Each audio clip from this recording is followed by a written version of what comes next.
Ukraine live stream, impromptu Sunday edition. I wanted to. I know this is not the best time for a lot of people, but I wanted to start before. I think Rick the Ukrainian has a 17-hour live stream or something every Sunday. Just wanted to come in and say hello to people. Hello from Ukraine. If you haven't seen any of my live streams before, I'm an American. I live in Ukraine. And I was in the International Legion, and I hope to rejoin it soon.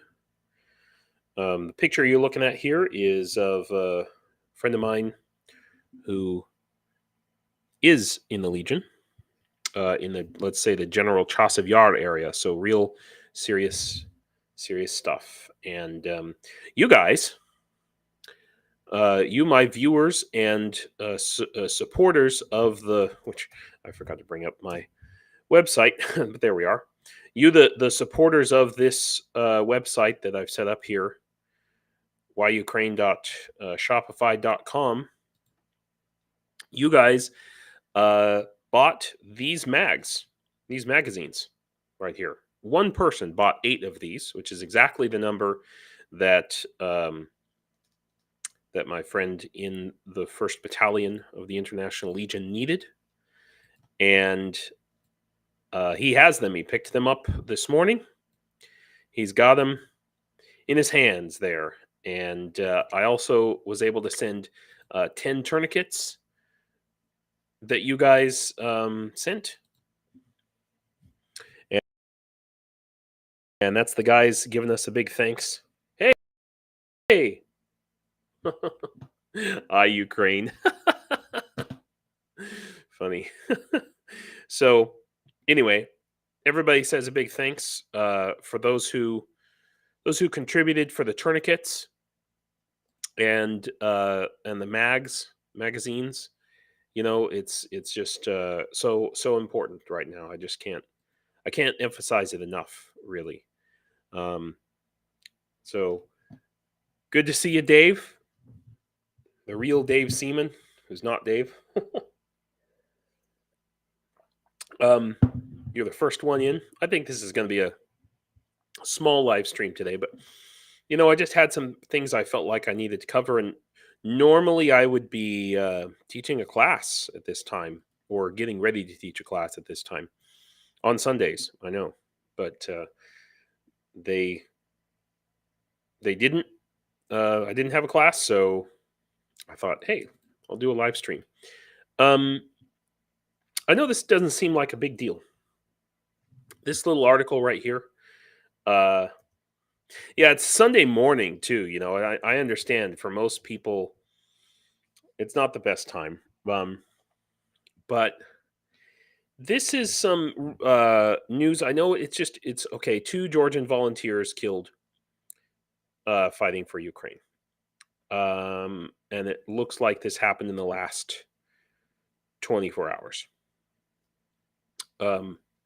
Georgian volunteers Noldar Nazarov and Georgy Gogiashvili have been killed in Ukraine.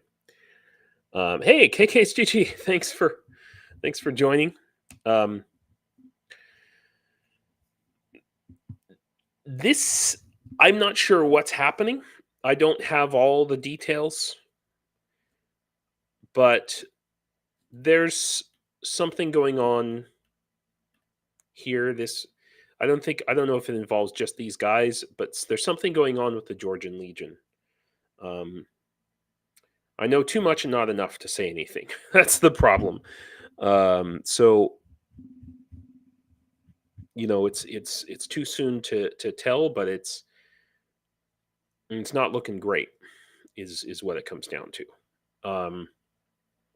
And I don't know if it has something to do with these recent battles that have happened. I mean, to be honest, this is the clinch time. We've talked about this multiple times now, where all out here along the front line, the guys are just holding on to their teeth, doing everything they can. And, Our guy with his, with the tourniquets and the mags that we just sent, he's, gosh, he's right around in this area here, and this is a big serious push. So the election, if you want to call it an election, Putin's election, is happening next week, 17th or something like that. And so, basically, hey Jonathan, how you doing? What's going on? I was just saying, what's going on is that normally I would teach a class at this time, and so I had an extra hour, and I thought, hey, I had some things I wanted to talk about last live stream that I didn't get to, and I'd like to bring up. And yeah, election is a strong word, real Dave Seaman, but yeah. So I'm sorry. Please understand, I had a real rough night sleeping last night. I just found out some things talking to some of my friends who are out there, and things that I can't necessarily share, but they had me up. Well, maybe I drank caffeine too late in the day as well, but they had me up until about 2 o'clock in the morning, just not able to sleep. And so, Maranto, thanks for coming. Yeah, I'm as well as can be, I would say. All things considered, being in the middle of a damn war. But yeah, I mean, I obviously I can't tell you and report on everything that I learn, that I find out about, but I'm just worried about my friends, and what's going on out there. Ozzy Bugga, thanks for coming. Studying magnetic resonance and cavitation. That's a real thing, to look at bringing down the bridge. That's Jonathan says. So I apologize if I'm a little bit incoherent. Like I said, I didn't get much sleep last night. I try not to let the stress affect me, but sometimes it does. And when I see things like this, it's hard. It's hard. People in other countries can turn. I mean, even here in Ukraine, people can stick their head in the sand, and I'm just not one of those folks. So I'm glad you're here, Ozzy Bugger. So, but we're hearing words, hearing lots of rumors about shells coming in, maybe already being here. We're seeing great things with airplanes taken down. I'm going to talk about all of that. But we are on the skin of our teeth here,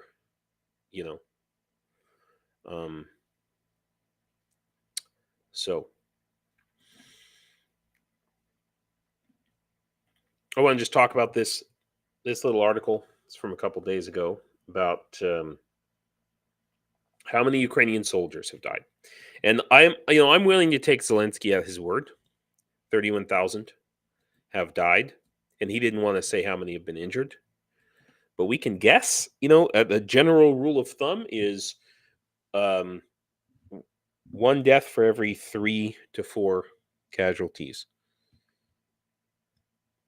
So, and that's fairly close to some estimates I've heard out of the United States government and what have you.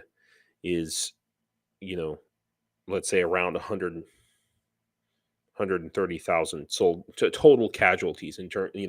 So 31,000 injured, and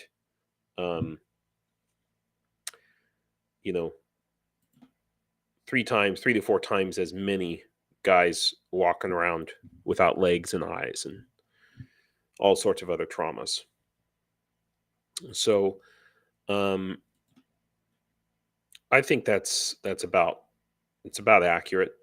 I'm glad that Zelensky came out and said it. I know this is old news, but this The thing is, it's a calculation, right? And Russia knows its numbers. They know the real numbers somewhere, and they're looking at their numbers and going, okay, we've got 145 million of us, and there's 35 million of them.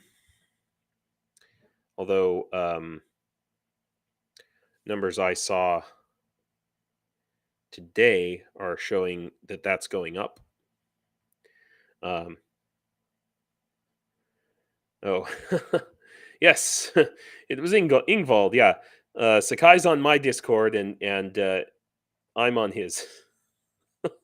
Seems to be the thing these days. Yeah, so it's. I mean, you don't want to say it's a war of attrition, but yeah, it's insane ideology. Thank you, Maranto. But so Ukraine's really thinking hard about what it needs to do. I don't know who Roman Kostenko is, but he's talking. I think this is kind of a new social contract that everybody is sort of settling on. It's amazing they still haven't passed a mobilization law here in Ukraine. It's really amazing to me. So that's Roman Kostenko, People's Deputy. Okay, so he's a politician, but okay.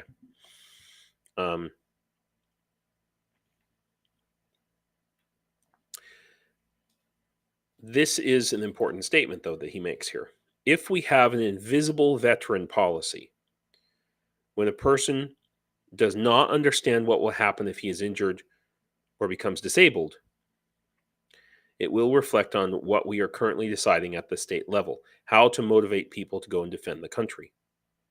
This is a really important statement. Okay? And we know that in America, a lot of veterans coming back from going all the way back to Vietnam, the Gulf War, first Gulf War, Iraq, Afghanistan, higher rates of homelessness, higher rates of suicide, and and injuries, lifelong injuries like this. And the Ukrainian people and the Ukrainian government are trying not to make that same mistake, because it happened in the Soviet Union much worse after World War II, for example, which I've talked about. So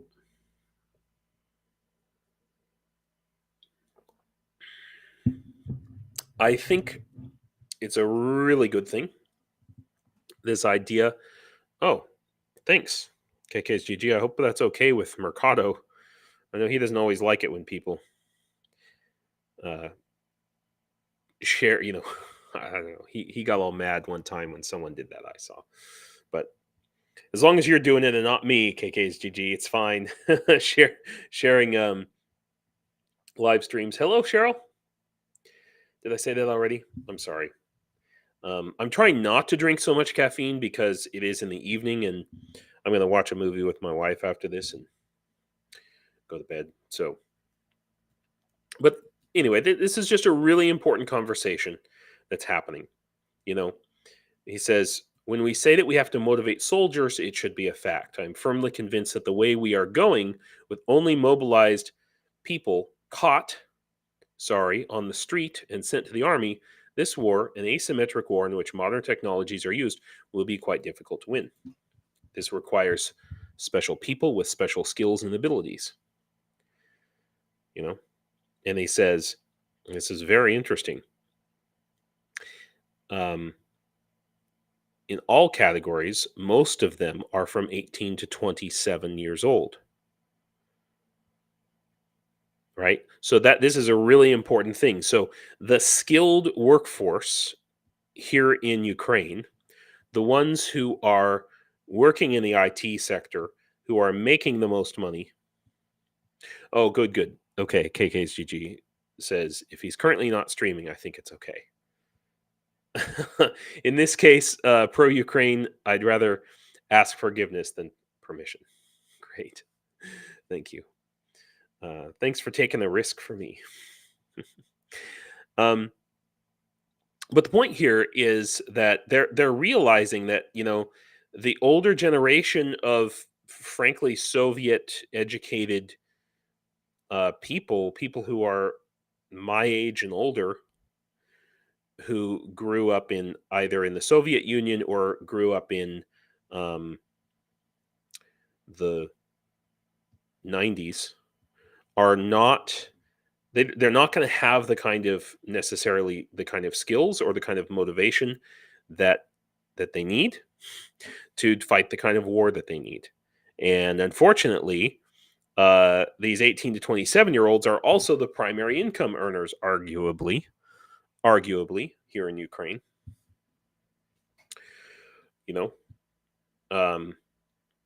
So he says here, we will have to create such a policy when these people themselves will want to join the army and perform the tasks required for the army.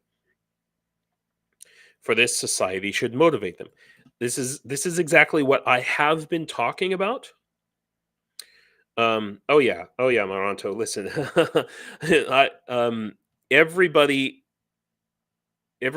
soldier, everybody who knows anything about the armed forces whom I've spoken to here in Ukraine has told me over and over about how a lot of the commanders and the kind of old guard, they were trained in Soviet tactics. They don't know anything different, and they're never going to learn anything else.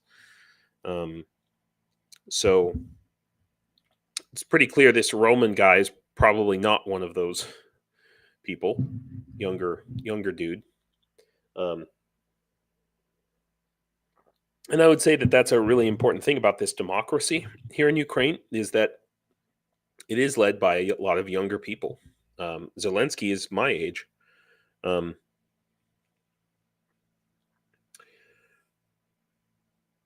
Oh, okay. I think Merc was mad with people directing people to other streams in his live chat.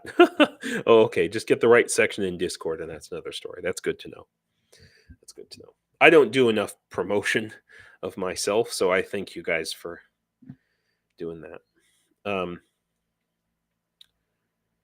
So he says, my thesis is simple. There are 40 million of us, and 1 million is fighting. Now, it's interesting. He's counting the people outside the country as well.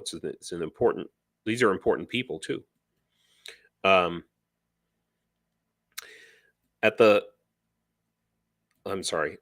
are 40 million of us and 1 million fighting. At the level of entry into military service, at the level of provision, at the level of veterans policy, we must already now lay down the vision and informally push that these 40 million should be concerned about this million at all stages of their stay in the protection of the state. This is a big social change, where, as I've just said, that Ukrainians are trying not to repeat the mistakes of the past. So they're talking about different ways to do that, but I think that they need to have another draft, and they need to have it soon. And they know that, and they've kind of reached the limit of people who want to join the military, except for crazy fuckers like me. Really important point he makes here, that which they are also realizing some internal, self-awareness, social self-awareness. The military, when they return, will be a separate caste. Do you pronounce it caste or caste? I don't know. The military, when they return, will be a separate caste with which it will be necessary to communicate, and which will have its own requests. And I think caste is a little bit of a strong word, but certainly arguably a political bloc within the government and within society. and they will have a certain status necessarily that will be above people. Not everyone, but and that's based on the regard of the population, right? So we as a society should be concerned about our veterans, but not emphasize that after the war he is a veteran and nothing else and no one else. That's really important. It's amazing that they're having this level of self-awareness and that this is getting published in, this is a Ukrainian newspaper. This is not a English newspaper, So we have to do everything so that these people socialize and move on in life. This is the big fear. This is the big fear my wife has about me joining the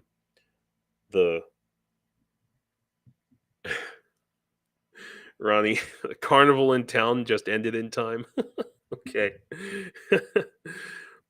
And they let you out? Is that what happened? Okay. So this is the big fear that my wife has about, me joining the military, is that I'm going to come back like this ruined man who's an alcoholic the rest of his life and can never do anything, just sits. I mean, because in the past, this was the stereotype of veterans here in Ukraine. And frankly, a little bit of a stereotype of men here in Ukraine. Because there were so many men who were veterans after had the career, and men sat around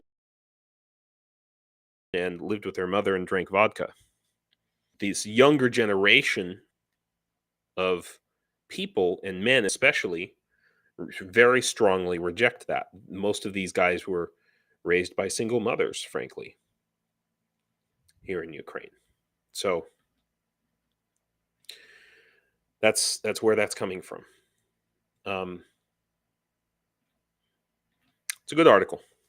I'll post it in our chat here if you want to take a look at it. It's really good. Yeah. Thank you, Jonathan. But in this case, the Ukrainians are going to have to spend heavily on mental health, ongoing for the whole population. That's right. Oh, really? So, Moranto, you said I was with a Polish woman for 10 years. It's the same there. Yeah. Yeah. It's the legacy of World War II, Yeah, they are really. Thank you, KKSGG. It's good on them for evolving. Thank you. They're rapidly evolving. Here's something else that's rapidly evolving. Now, this is from a couple of days ago, but I've got a few articles on this subject here. No Russian warships in the Black Sea for 2 days. Pretty interesting. Hey, Flo, thanks for coming in. Pretty interesting. It's remarkable. I mean, so this last ship, I don't know if anybody missed this little doodad, but the last ship they got was just a patrol vessel, but it's supposed to be like a super high tech patrol vessel, the Sergei Kotov, I guess. It had a helicopter on the ship, a Ka-29 or Ka-29, as they say. So it was like just an extra cherry on the cake there,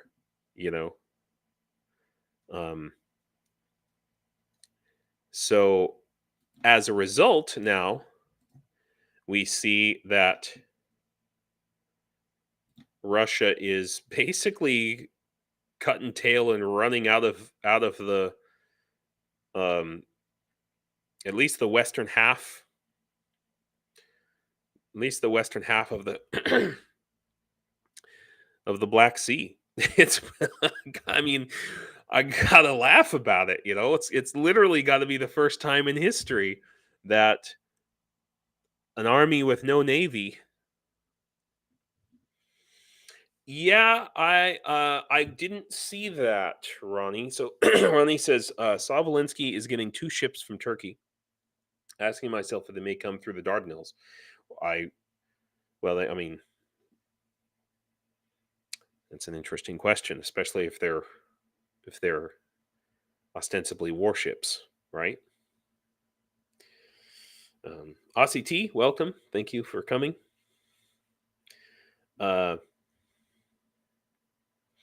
Talking book, and they had another vessel inside, a bit like a Kinder Surprise. Yeah, people in America with Kinders don't exist, but it's like an Easter egg. It's a chocolate candy Easter egg. Yeah, I'm gonna close some of my tabs here, kind of just catch up. Yeah, there was a plane and another ship in there. I mean, it does start to look that way, Maranto. Maranto says, honestly, it seems like tanks and ships are soon to be obsolete with all the drones. I mean, it's just an argument going back and forth. Perun, as someone mentioned Perun, he says no, but maybe it'll be drone tanks.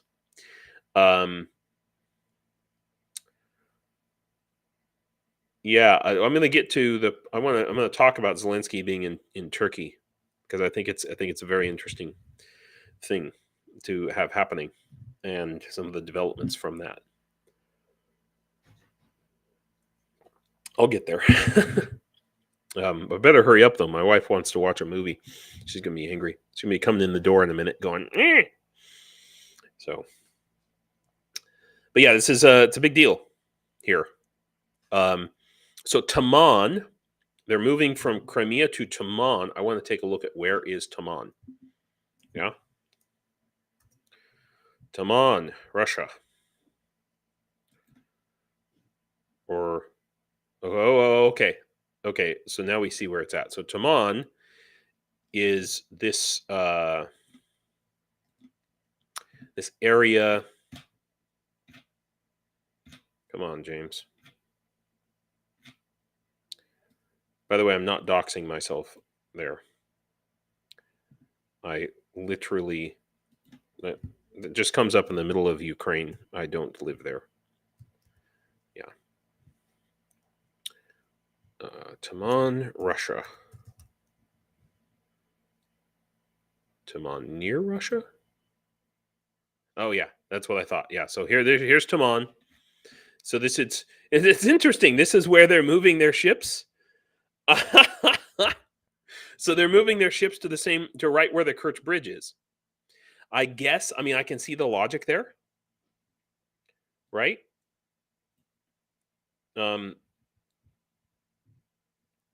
Jonathan, yeah, you make an important point. No, the size of things will change, but they will be more mobile with faster striking, more power, and smaller size. Yeah, and remotely controlled, with AI sort of slowly creeping in. Yeah. So Taman, here we go. So it's a very interesting. So if this is where, because remember, they were wanting to put a naval a naval base down here in it's one of the occupied areas, part of the occupied areas of Georgia. And I think that didn't exactly work out, or maybe they're still doing it, but Georgia's not happy about it. Novorossiysk is a target for drones. Krasnodar, I believe. Oh, and Taganrog over here was. We'll get to that. Hey Max, thanks for coming in. But it's maybe the point of moving most of the ships to this area. I want to see, are there actually any ports? Is there any sort of a pier repair area? I mean, this is it. That is not going to cover it.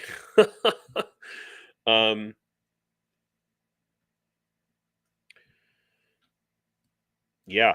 No, KK's GG. The Moscovia stupidity just keeps growing. Ukrainian young men evolving beyond their forefathers' World War II legacy, while the Russian Navy is devolving. And I would argue the entire Russian society.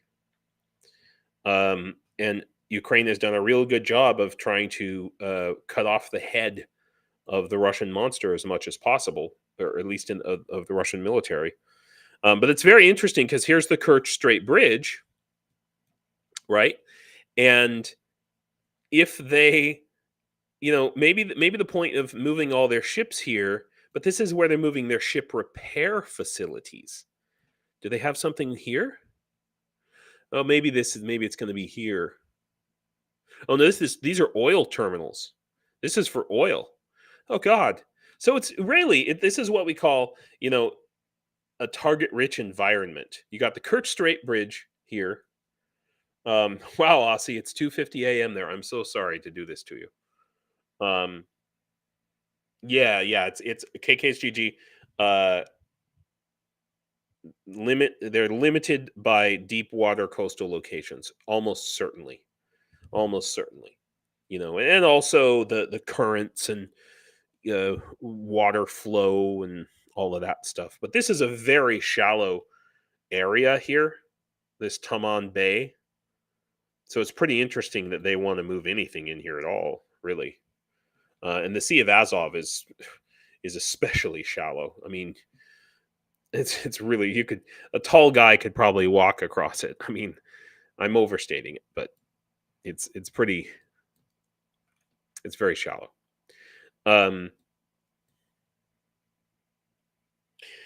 Yeah, that's what I'm saying.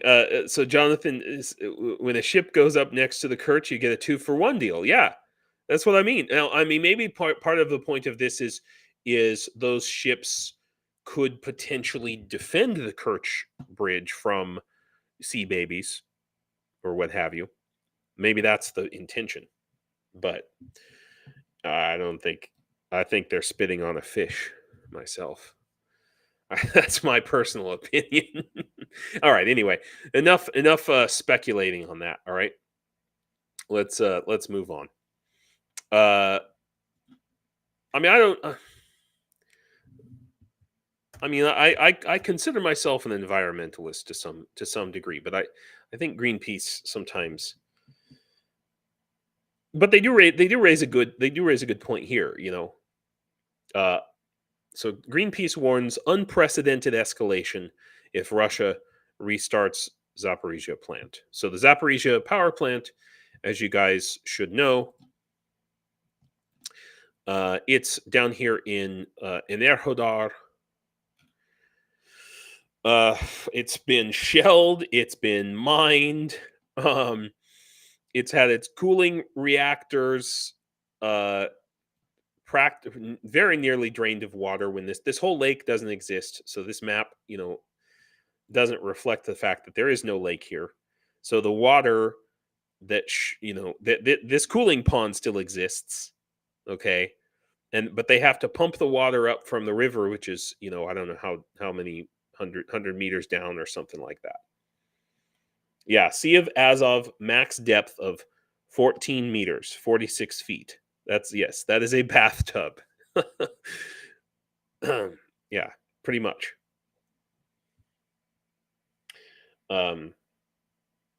Yeah, Cheryl. So that's what they're doing. They're going to try to, put everything into defending the Kerch Strait. Because that's all they've got left. Great. But anyway, so this is so Russia's talking with the IAEA, International Atomic Energy Agency, about is that what they stand for? Yeah, about restarting the Zaporizhia nuclear power plant. Stupid with a capital Stu. I feel like even attempting to restart this power plant, the largest nuclear power plant in Europe, is my understanding, 6 Chernobyl-sized reactors, although I know it's a different type of reactor from Chernobyl and it's supposedly safer, yada, yada. I've heard that one before, sorry. But trying to restart these reactors is like they're all shut down now, so they're the safety, there's relative safety.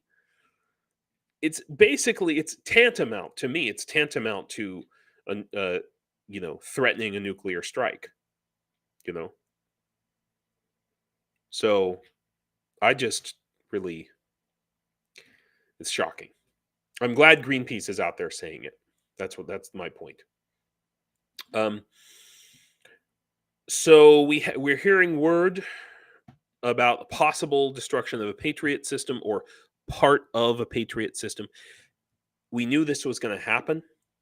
Okay, we knew it was going to happen eventually, but especially in the case that these so many Russian planes have been shot down, and they've mostly probably been shot down by Patriot systems. And so basically, Patriot systems were, first it was just protecting Kyiv, and then it got to where it was protecting like just some major cities.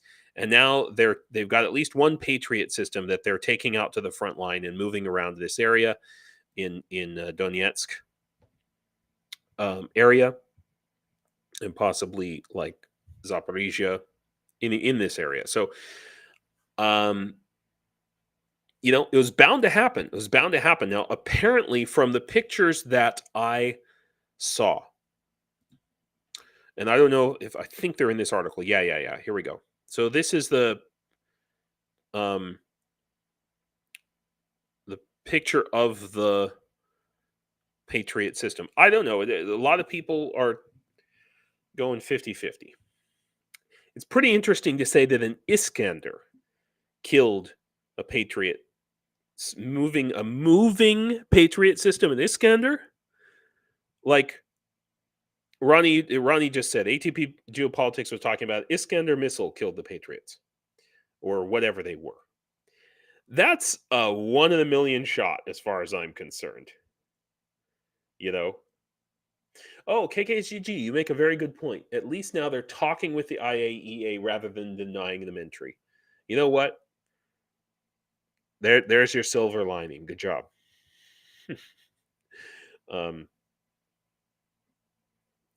Yeah. I mean, the question is, do they even have the expertise to restart the reactors at this point?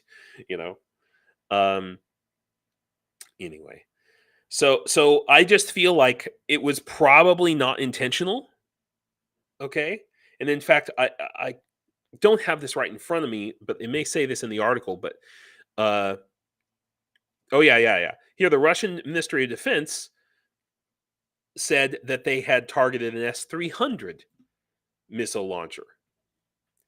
I'm still going to say that they just got lucky. Even if it was an S-300, I think they just got lucky, and they were like, "Oh, we killed an S-300 with it." I think that they were just probably shooting the Iskander at something else. I have not heard in this whole war a situation where an Iskander was shot at a moving target. That's the point I'm trying to make here. Okay, so it was just like a rolling the dice, and somebody rolled snake eyes. I really think. Okay.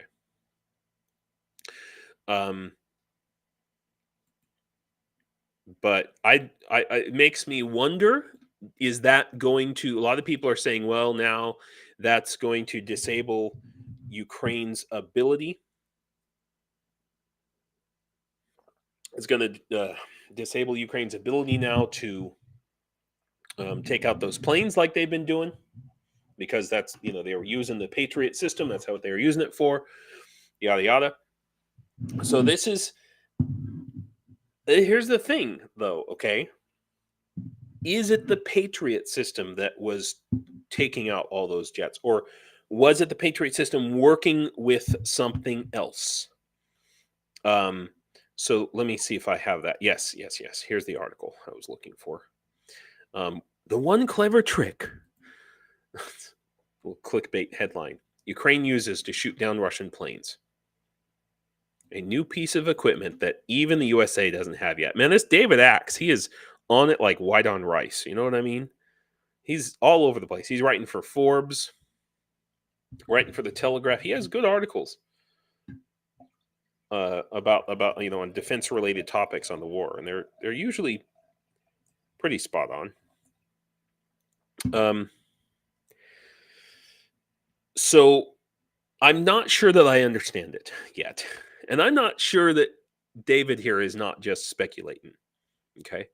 But uh he's asking here, what changed? What makes the Russian planes more deadly? Now I've heard things like, oh, there's drones, that like there's American drones that are projecting a radar. They're anything they want. They can pretend to be a bird. They can pretend to be an S-300. These American drones. Um, so this is the question. Like, how are they doing it? And this goes back to the Patriot thing. So like the A-50 that got taken out, and I think some of the other planes. Some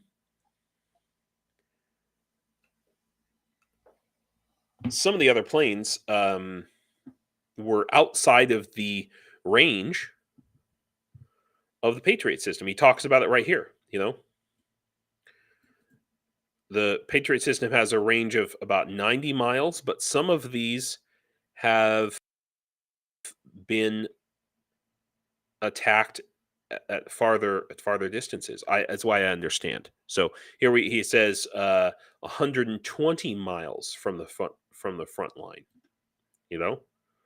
So now they're talking about, oh well, Ukrainian Air Force has modified its S-200s, so it's got these old ass missiles, has thousands and thousands of them, and it's modified these S-200s.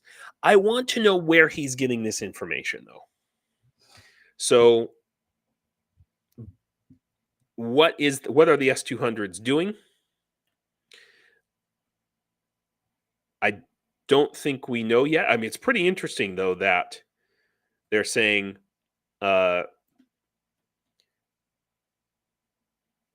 I mean, is it coming from I assume it's coming from America. I assume it's somewhere. Okay. Equipment. Okay. So this is the crux of the matter, right? Back in February 2023, 2.2 billion package of military aid, including this intriguing item: equipment to integrate Western air defense launchers, missiles, and radars with Ukraine's air defense systems. So basically, what he's proposing is that he says analysts widely read that verbiage as a nod to the U.S. Army's integrated battle command system built by Northrop Grumman. It's a suite of processors, radio links, and algorithms that lets pretty much any air defense radar and pretty much any air defense missile work together. Huh. Who knew? So they've deployed this on these S-200s. The problem is, of course, it's only going to be a matter of time before the Russians get an S-200 that, turns out to be a dud, or they pick up the pieces of it. We will see soon enough. But it says here, even if it's just got parts of IBCS, the Ukrainian Air Force could link up hundreds of long-range radars, including old Soviet models, later Western models, to provide a comprehensive sensor coverage map. So these missiles are getting all the data, everything. That's a BFD. I've been talking about it, how the way that this is a separate thing, but it is connected, I promise, that they need to have an army of drone operators, those 18 to 27-year-old specialist guys who are sitting in Kyiv, okay, who are operating the drones on the front line, sitting on their home, on their with their Xbox controller, okay?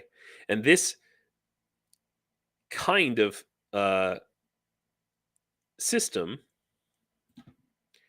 I mean, this is an outgoing system, okay? So it's detection, it's surveillance, but the same kind of system could be applied pretty easily to the communication systems on the front line, Wi-Fi and all of the microwaves and all the different frequencies, millimeter waves, blah, blah, blah, to enable something similar for controlling drones.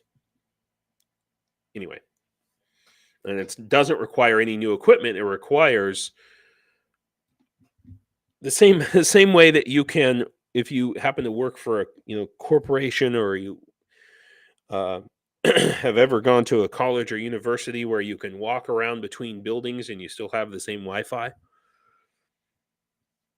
It's the same process, same idea, just in this case applied to radar. And anyway, all right, enough about that. I'm going over what I said as my time limit today. I think 7:30. I'm going to try to finish by 7:30. 7:30 my time. All right.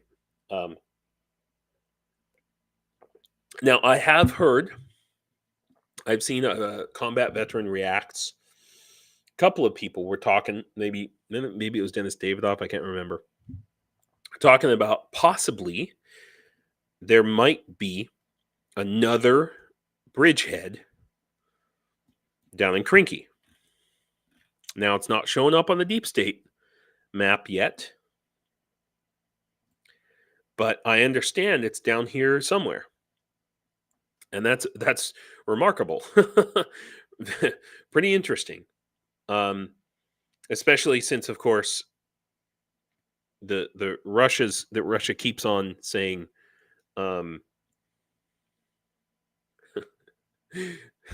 Russia keeps on saying, oh yeah, we've destroyed Krinky. There's no more Ukrainians there. We put up our flag.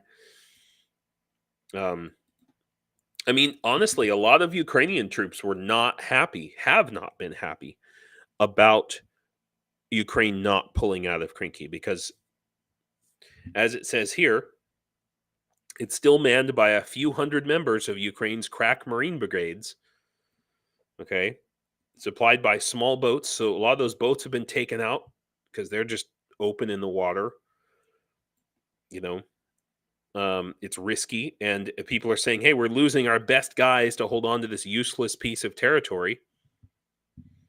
So here we go. It says now Kiev's amphibious infantry have crossed the river, the second location, and they're trying to dig in there as well. So it's around the Antonovsky Bridge, which, damn it, James, I lost my place. Where's the dam? There's the Novokhovka Dam and the former Antonovsky Bridge. Is it this one? Yeah, I think it's this one. Yep. The former bridge. Obviously, it's not there anymore. So, great. It's shocking, I mean, I think that I have said over and over again, many times, that the way Ukraine is going to take back this part, these areas here, is by doing the same thing. These are fairly lightly manned, lightly defended areas, except for around Enerhodar. But all this area, there's no Surovikin line here. There's no Surovikin line here. So I'd like to see them do what they're doing down here in Krinky now, and now apparently in the Antonovsky area, this Oleshki, what have you. I think that's the right. I thought it was to the north. Anyway, be that as it may. I hope to see Ukraine cross the river, not just here, but up here. Okay, I've said it enough. I beat that horse. But yeah, you're right, Cheryl. They're attriting the orcs, massively. Yeah. So this is kind of a bummer. I don't know. Like the rumors going around, Politico is sometimes not the most reliable. They're kind of tend to jump the gun and be a little bit on the opinionated side of things. But so it says here, the Czech Republic has raised enough money to buy only 300,000 rounds. I mean, I'm glad that they're clarifying, because otherwise, if they if it gets out that, oh, we've raised up enough money, we've got all this, okay, but it's only 300,000. The problem is that the political leaders who aren't paying attention might say, oh, they've got everything. Ukraine has everything it needs. They don't need anything else, and so they'll stop. But no, it's just the first batch of 300,000 artillery shells. So that's what that's a month.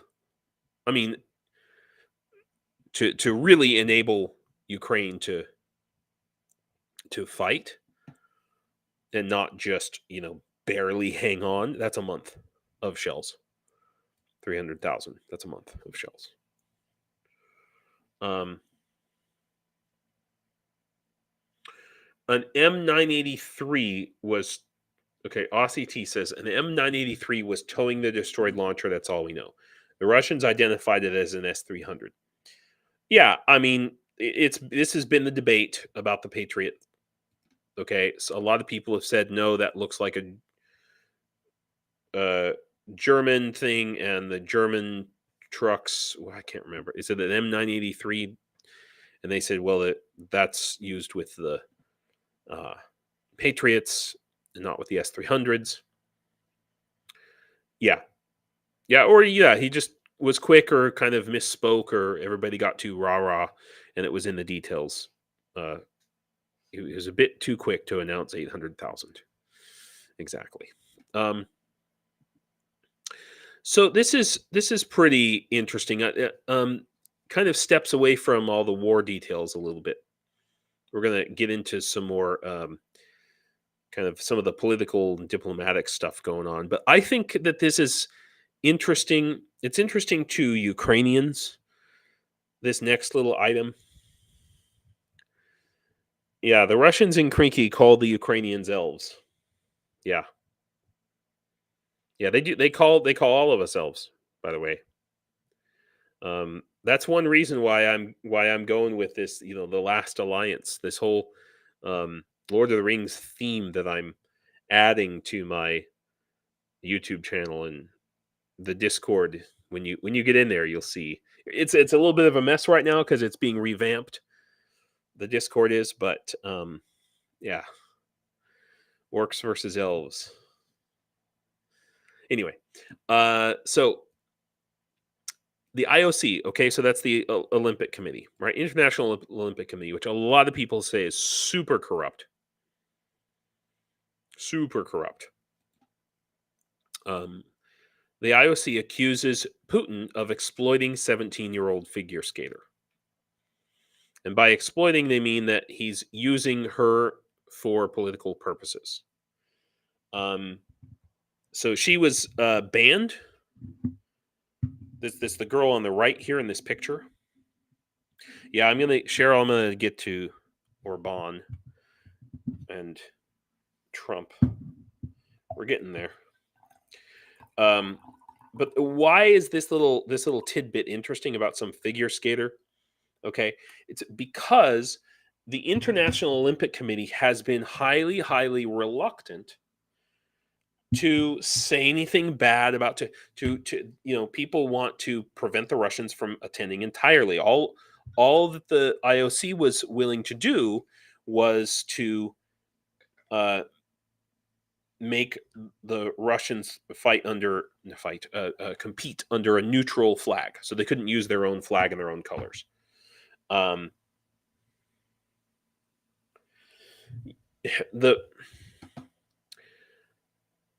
What's interesting here is that the Olympic Committee is, I think, starting to finally turn its back, or maybe not grow some balls, but turn its back on Putler.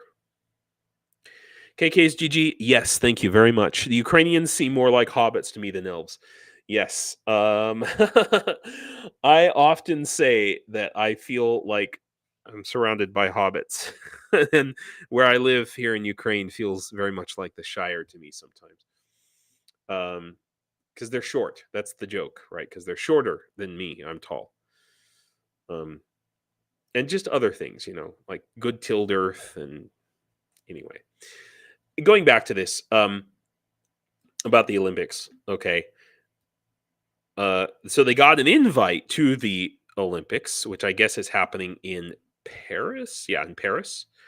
Normally, I don't give a crap about sports. It's not something I care about. Okay, but this is just very interesting. So, um,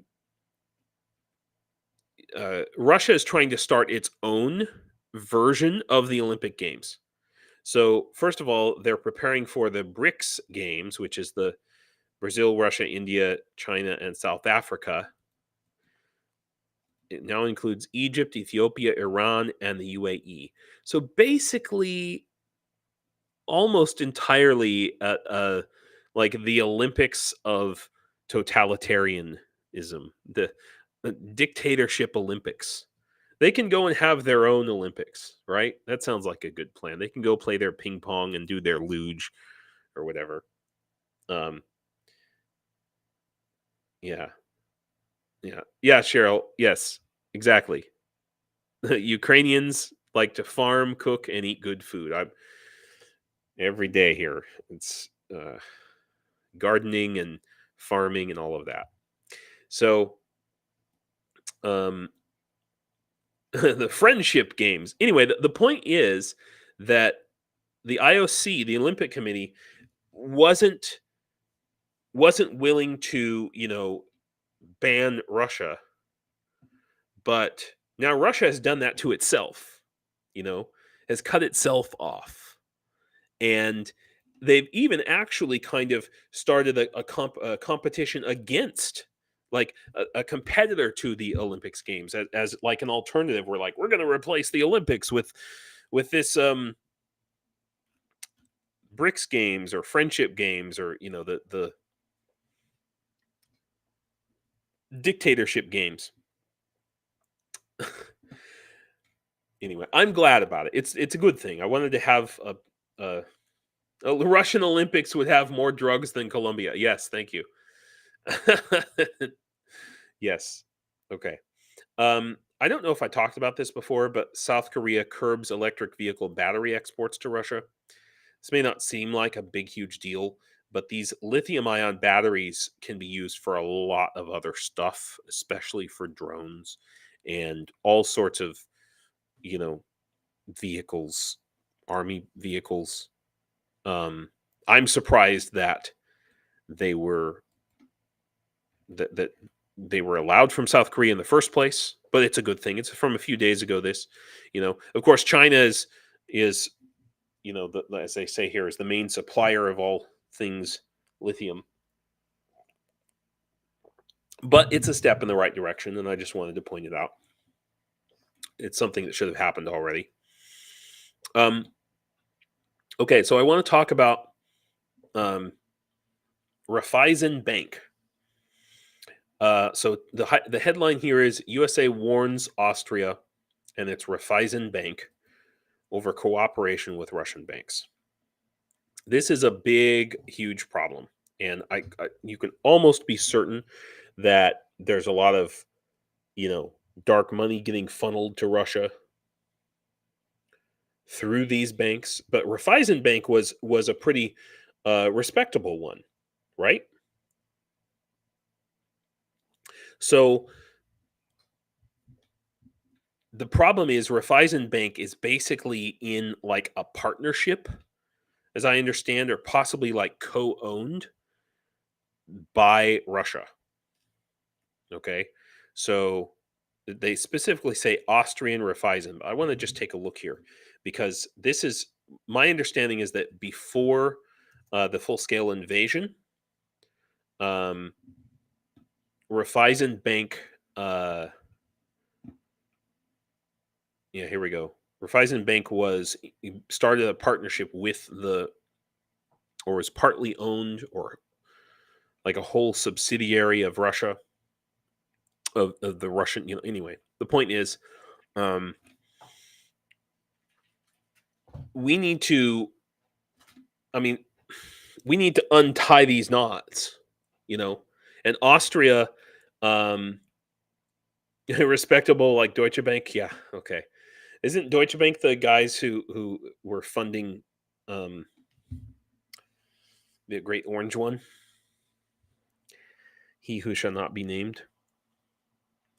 I think it was them, right?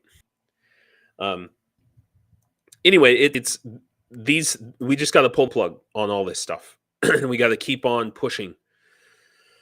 I'm going to skip the article about Prigozhin's body double being killed, but I guess okay, I'm not skipping it. Prigozhin's body double died. He was sent to the front. He was sent to the front. And so it's pretty interesting that. So he was put into the Pskov 76th Guards Air Assault Division, and it's just interesting that what they've done with Wagner. Yeah.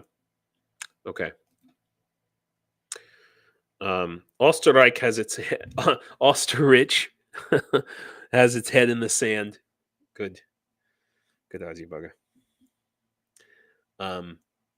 Yeah.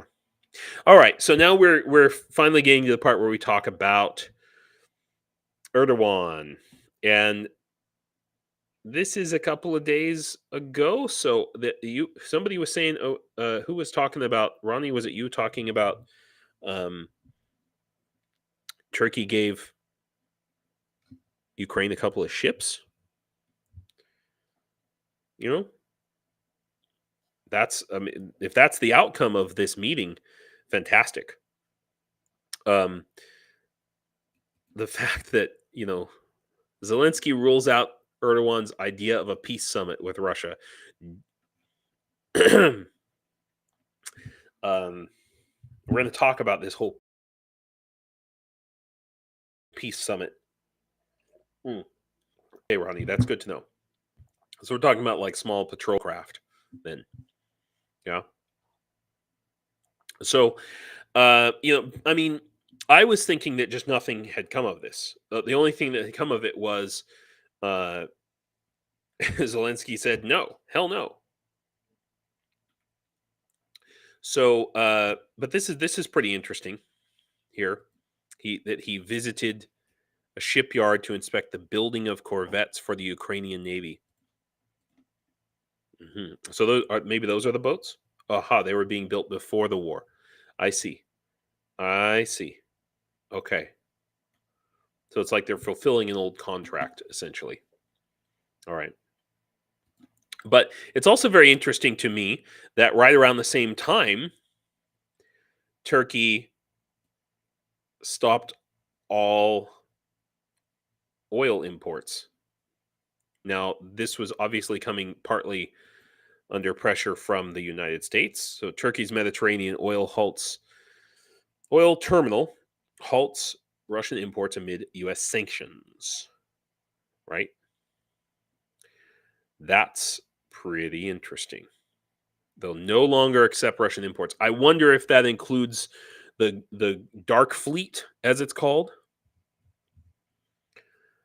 It's a real question.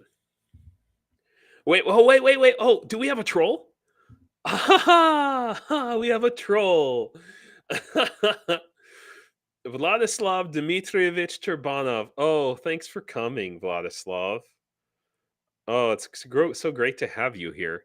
Ukraine is basically dead at this point. I'm in Ukraine, dude, and things are great. The economy's up. People are working jobs. I have more work than I need, than I know what to do with. We just bought a new washing machine. Everything's great here. What are you talking about, man?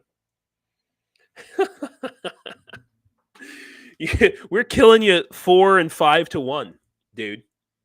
I was talking to Tony, and he was just telling me stories about how your pals, Vladislav, your pals, he almost felt sorry for him when he was killing your friends, Vladislav, because they would just keep running. Like the first guy would come and he'd shoot him, and the second guy would come right behind him, not 3 steps behind, shoot him too. Third guy, fall on the dead guy. Here in America, our parents and grandparents used to say things like, if your 3 of your friends walked off Cliff, would you follow them? Oh, maybe he left. Darn. Okay. Well, speak up, Vladislav, if you speak up if you want to, talk. Please talk. I appreciate you watching the stream. Okay. So this is pretty awesome, actually. Now, again, I don't know if it includes dark oil coming from Russia. Obviously, there's still going to be a lot of smuggling going on, but sanctions are having an effect to just slowly but surely. I complained. I know. Herb. Rats, I wanted to play. Your Vladislav, your golf cart is double parked. Oh yeah. Thanks, guys, for making me feel better. But so Erdogan wanted to propose his peace plan, and now China's got their peace plan. No, so Russia, basically Russia gets everything it wants. It's a capitulation plan, right? No Russian withdrawal. Peace conference needs to consider Russian interests. Okay, so now they talked this big thing months and months ago about the about the peace plan China did. Oh, we're going to make peace. We knew what was up. This is all that they were about. Okay. China supports holding an international peace conference that is to be recognized by both Ukraine and Russia. I just get so sick of this crap. But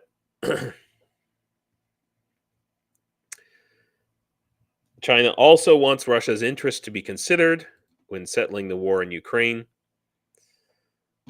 Gibbets and crows, that's what I say. If you guys don't know what that reference is, go back and watch or read Lord of the Rings.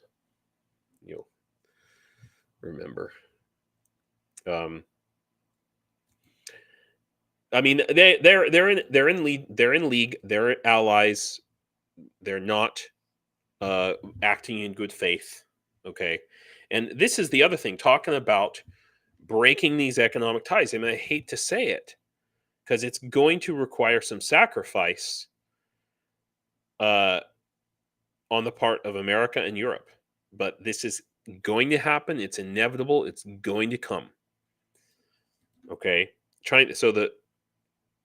for those of you listening, I'm going to read the headline. China slams unfathomable absurdities of U.S. trade controls as it hails Russia ties. Right? So, China's top diplomat hit out at Washington's bewildering trade policy. There's very few sanctions. I mean, there's sanctions on, I think, steel. Not sanctions. I should say tariffs on a very small quantity of things coming from China to the United States. Okay, so Chinese foreign minister accused the U.S. of devising various tactics to suppress China. No, what we're trying to do is we're trying to suppress a freaking evil dictatorship. Okay, and we're trying to suppress evil dictatorships from taking over the world. Stop being evil dictators. Stop being totalitarians. Cheryl, I just, in my mind just now, I read your post there as Saruman. Yeah. Anyway.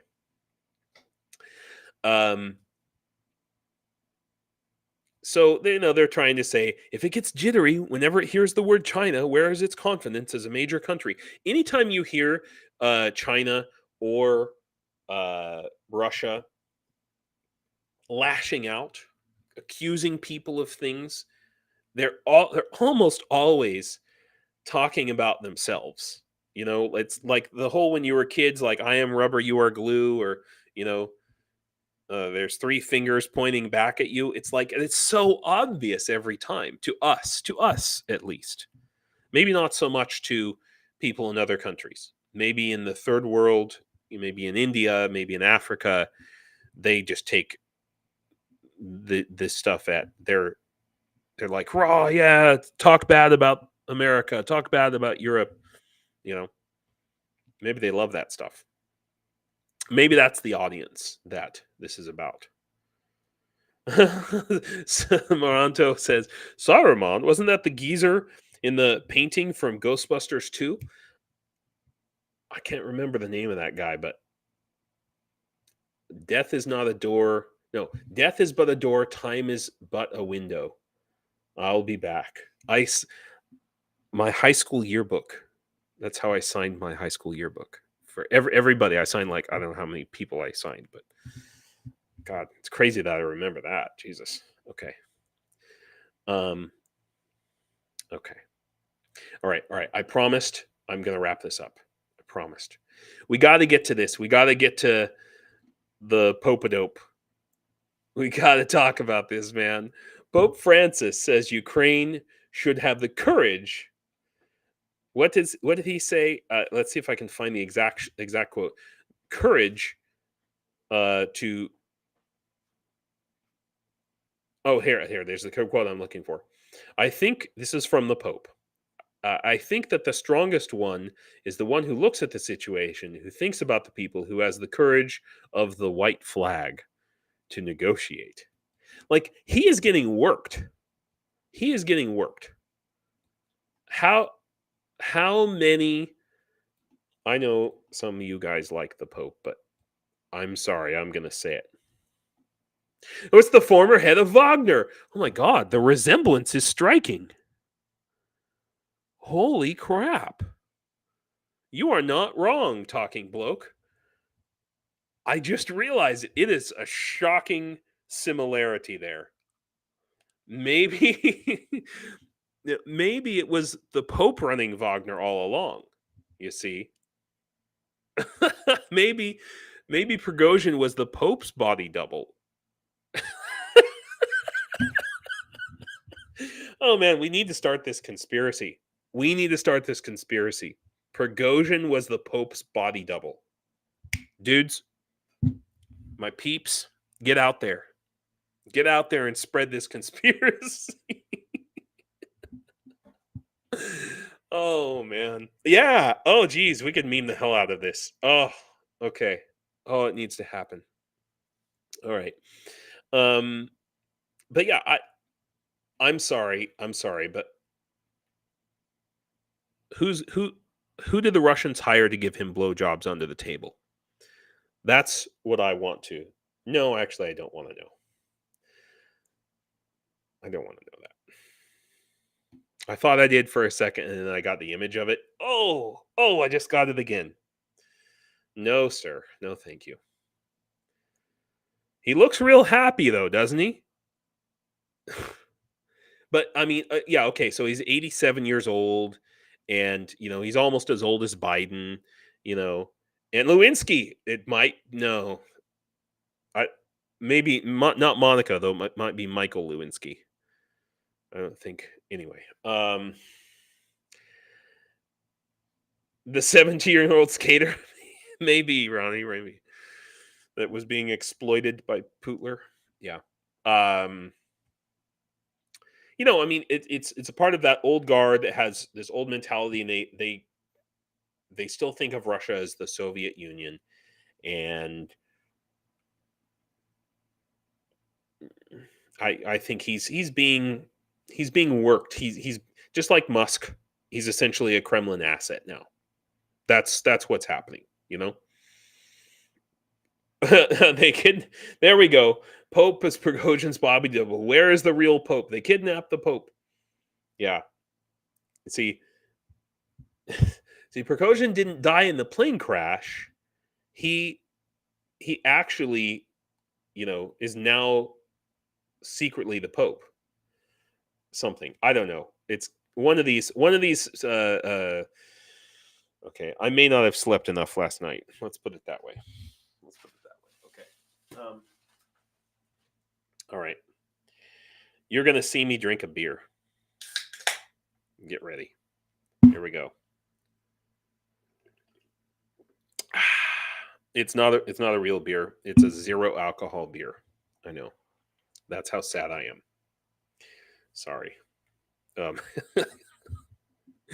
Yeah, you guys can go on about the Pope all day. Please, somebody make some memes about this and put it out there into the world. Okay, now we're getting to ORBAN, guys. Ugh. It's just a disgusting picture. Oh man. And when I was in Zakarpattia, in Transcarpathia, I was living in Bregova for like a year. That's where I was first started doing these streams. I would there was like a lot of hot springs, big, huge, giant hot springs, like Olympic-sized swimming pool hot springs. There was a lot of dudes who looked like they could have been Viktor Orban's brother. So, and wearing like the tiniest little, banana hammock swim trunks. Okay. All right. The Vatnikin. Oh my God. Okay. Now I just saw that. That's funny. Let's not upset the Catholic Church. I'm way past that, man. I'm way past that. Cheryl, anything is plausible. Prigozhin escaped Belarus to Poland and is now the Pope. Why not? Anyway, what kind of shady deals? So what's the shady deal that the Great Orange One is on about right now? Well, he needs money. He needs cash. He needs loans, big time. What do you bet that somehow miraculously, the orange banana hammock here has the orange and the banana hammock? That's what I'm trying to say is I've basically seen Orban naked or as near as could be. That's what I'm trying to say here. So it's not a good picture for me. Anytime I look at a picture of Viktor Orban, I just remember his brother probably in the pools in Transcarpathia. The point I'm trying to make about this is Trump needs money like crazy because he's got $500 million. On one lawsuit, he has to post a bond, $464 billion, and then he's got another $91 billion that another $91 million. I'm sorry, that he's just posted. Yeah, occupy the Vatican. The Pope can surrender. Yeah, see how he likes it. Yeah. When the Pope lets Kirill reunite the churches under the Russian Orthodox banner, then he can ask Ukraine to surrender. Yes. Thank you. Yeah. Trump is a wild card. Nobody knows what he's thinking. I think that let's put it this way. The man is a man of instinct. And the male instinct is mostly the same across the board. I think anybody who looks at their own, unbridled instincts any given day of the week, the worst parts of themselves, can pretty much figure out what Trump is thinking, or at least get an idea. So I really think that Trump is the reason Orban is there is to figure out a way to get Trump the Russian money that he needs to pay his bonds and keep campaigning for the presidency. Okay? That's what I think. That's my theory. That's my little conspiracy theory of the day. Okay?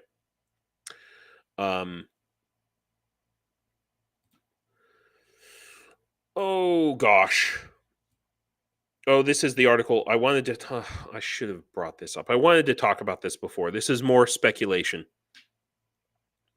about the Jets. Didn't rearrange my articles correctly. Okay, just a few more things, and then we'll be done, guys. Because my wife wants to watch a movie. We're watching Lost in Space, the series from 2018 or 2017. It's pretty damn good, I have to say.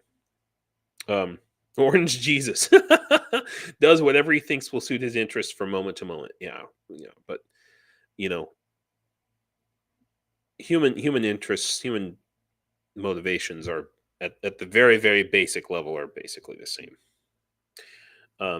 Thank you, Herb. You may be closer to the truth than most. It's guessing and speculation, but that's what I think.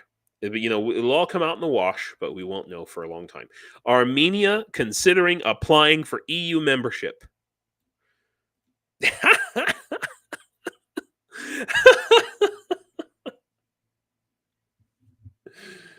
Was that Vaticant or Vaticant?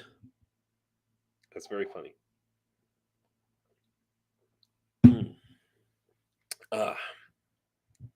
Yeah. The new Lost in Space, or the latest one, is pretty damn good, I have to say. Pretty impressed. In any case, Armenia is considering applying to membership for into the European Union. Boy, so they left the CSTO, and now, and why not? Why not? They just lost a major part of their territory because Russia. I mean, but the thing is, I think that they still have a Russian base on their territory. That's the thing, right? They've still got Russian soldiers on their territory. The Russian soldiers did nothing. Oh, here it is right here. Earlier this week, Armenia asked Russian peacekeepers who have been quote unquote peacekeepers who have been stationed at Yerevan's international airport since the country's independence to leave. Yeah. They joined the International Criminal Court. So they're obliged to arrest Vladimir Putin. Yeah. All right. No, they're not. They're probably not joining the EU anytime soon. First of all, they're currently, I believe, still in a state of war with Azerbaijan, but they're scrambling for help because Azerbaijan is being sponsored by Turkey and possibly other Middle Eastern countries, and they're beating the crap out of Armenia, and it's scary. It's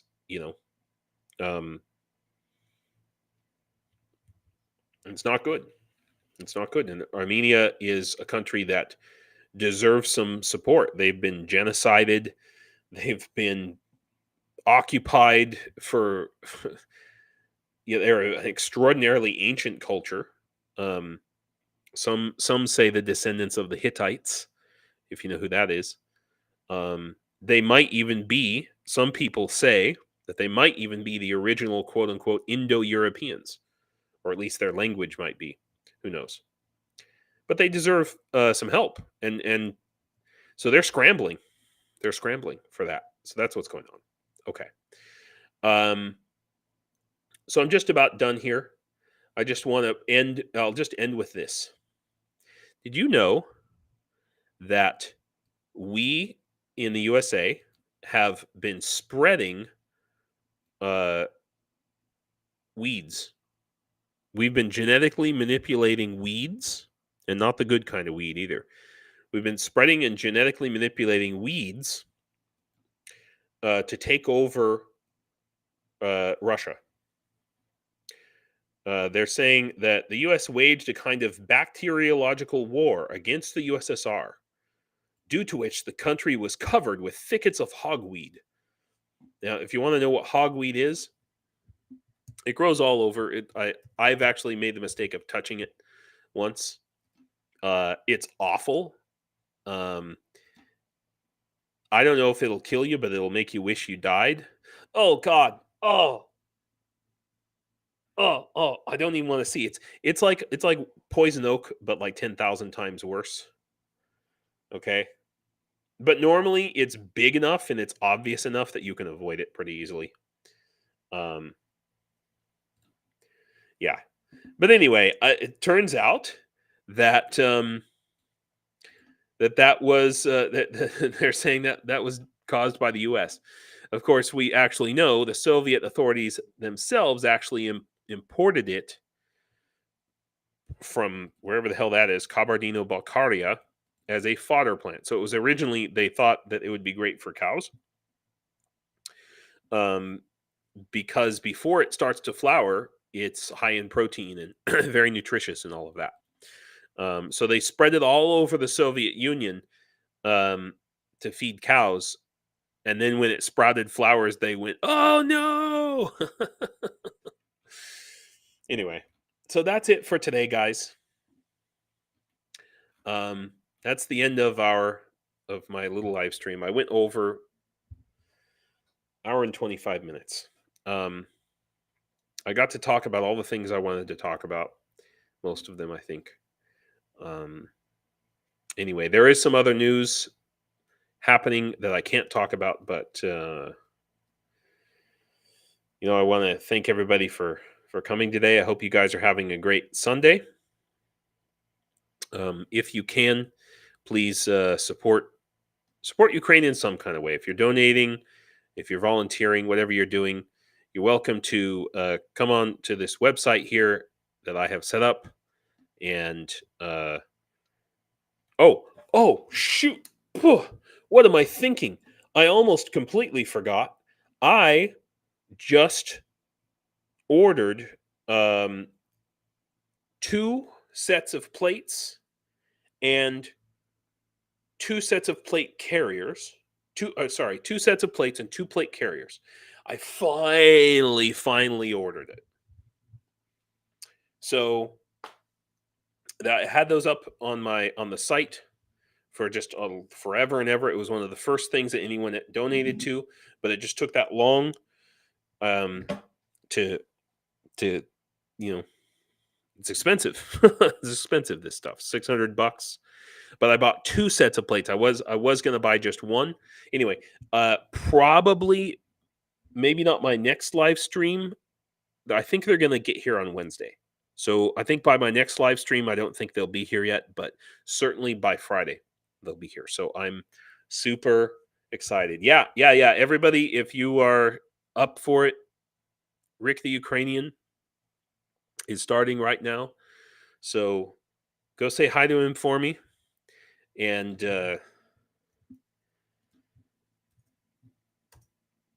thanks for coming, guys. Slava Ukraine. Do побачення, everybody. Have a great week.